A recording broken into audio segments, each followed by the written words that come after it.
welcome to the final week of Hidden Universal Vault for the beginning of August. I'm Ryan, and today I am covering a film, well, obviously released by Universal, but co-produced alongside DreamWorks Pictures. We take a look at Viggo Mortensen and Mahershala Ali in 2018's Green Book. Yep, we're taking a look at the infamous Green Book that beat out BlacKkKlansman. Now, before I give my thoughts, I didn't really go out to the theater to see this because one problem. The biggest problem is I didn't like the idea. This movie takes place during the 1962 Mason-Dixon line, and basically it focused on Viggo Mortensen. Yes, Viggo Mortensen with a beer gut in this one, and Mahershala Ali. Though, let's get some positives out of the way. We got fantastic performance. Mahershala Ali is fantastic. Talk about a performance. Definitely well deserved of the Oscar, even though I can't think of the actor's name in BlacKkKlansman. I'm kind of Adam Driver. Even though I think he did a better job with that, Mahershala Ali is just really good. But that's grade A. The biggest problem was the reason why I strayed away from this was it was just too overrated. The movie just was overrated. We'll just say that. But now I got out of the way, let's actually dive into the film. So the movie focused on the 1962 Mason-Dixon line. It focused on Viggo Mortensen, who plays a bouncer. Not those tough shirtless bouncers, but a bouncer in the 60s that had to wear a suit and tie and that kind of stuff. He bumps into Mahershala Ali, who's a piano player. It's kind of like The Soloist, sort of. Again, I hate to say this, but I think The Soloist had a better story than Green Book, which, funny enough, Soloist was also DreamWorks and Universal. So, it's also done by Participation Media as well. This is also directed by Peter Farrelly, one of the Farrelly brothers. This is his first time directing a drama. It also co-stars Linda Cardellini, who plays his wife. Yes, Linda Cardellini from Scooby-Doo is in this. So, yeah. So he has to drive around. It's kind of like Dry Miss Daisy, but not really Dry Miss Daisy. In that movie, they altered it. In Dry Miss Daisy was an African-American driving an elderly woman. Here, it's an Italian-American driving a piano player. I don't want to get into the whole racial thing, and I don't want to sound like a broken record, but I don't know. It's good. I just felt it was a little too overrated, but it's a good keep. I will say, I'm going to say this right now, it's not going to make it on my top list. I felt Soloist did a better job with this story. So they're driving around. Though there are some funny moments in it, though, where they're going to the Kentucky Fried Chicken. Obviously, he can't go in because this is during 1962. And African Americans were not allowed in certain eating establishments. So you had to get to go, though, obviously. So basically, he's driving around. He's a big piano player, so he has to drive him around. He performs for everyone, but this is during the sort of colors were not allowed in certain establishments. They weren't allowed to use bathrooms.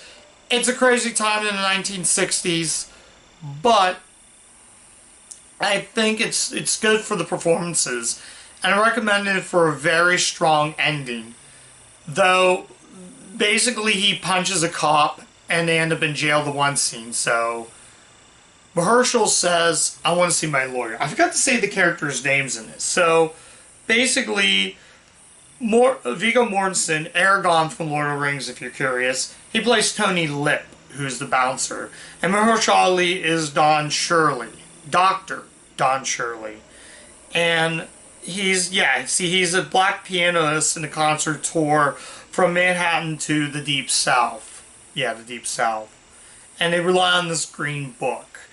Yeah, it deals with racism. Like, he'll be at a bar and bunch of these guys will beat the crap out of him. So he steps in. Then the bar owner pulls out a big hunting rifle and tells him, "Get out now."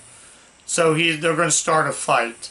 So, like I said before, it's raining. He gets pulled over by the cops. He punches the cop. A couple of cops pull a handgun, pull magnums, and tell them, "Hands in the air now, hands in the air." So they're in jail. Mahershala does a smart thing by saying, "I want to see my lawyer." Gets the calls on the phone. Robert Kennedy. And the cop says, "Alright, he wins. Let him out." The cop isn't thrilled with that. So he's like, "You do exactly what I gosh darn said. You will let him out right now if you want to keep your job."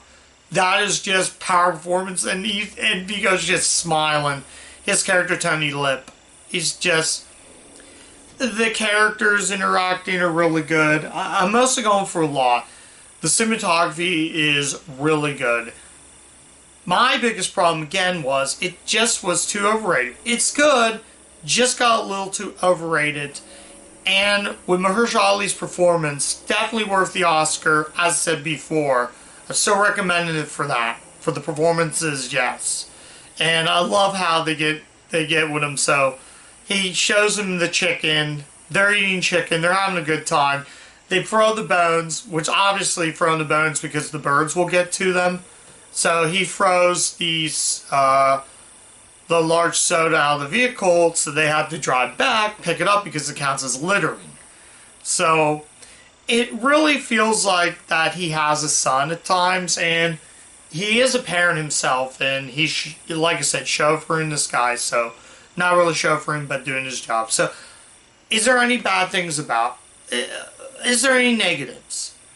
Well, it got a little too long. Like, this movie is like... Yeah, this movie, how many minutes is this movie? It doesn't really... Yeah, it doesn't say anything. Let me look at the disc. This is... Gosh, how long is this movie? It feels like a 3-hour movie. Oh, 2 hours and 10 minutes. It feels like a 3-hour movie. It can drag, but like I said again, and it definitely gets the performances. Before I go to the final verdict, let's take a look at the artwork.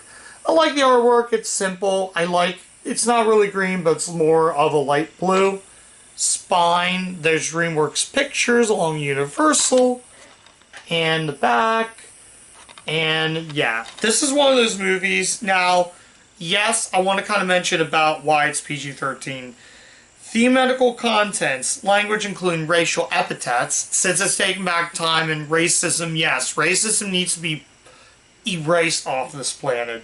So, yeah. Smoking, that's dumb. Some violence, yeah, and suggestion material. I would have took out smoking. That kind of bothers me a little bit. It's going back to the PG-13 teen partying. So, yeah, I want to kind of talk about that. But, yeah. This is also owned by Amblin Partners, who now owns DreamWorks. So I guess I can kind of do DreamWorks movies now for the series, I guess. We'll see. But I'm getting ahead of myself. So, yeah. The thing that gets me, it's a 200.1. Not 239.1. No, more like 2.0 by 1, I should say. And most movies that are in the theater format, is what I call it, are 2.39 by 1. Most movies are.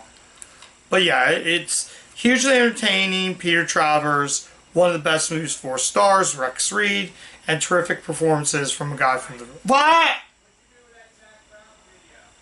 It's on your DVDs. Hold on, I'm almost finished. Yeah, I'm going to cut this short now. My dad just called. So, final verdict. Should you see Green Book? Answer is yes. With the performances, yes. Top rate, yes. Definitely check this movie out. So, I had to make it short.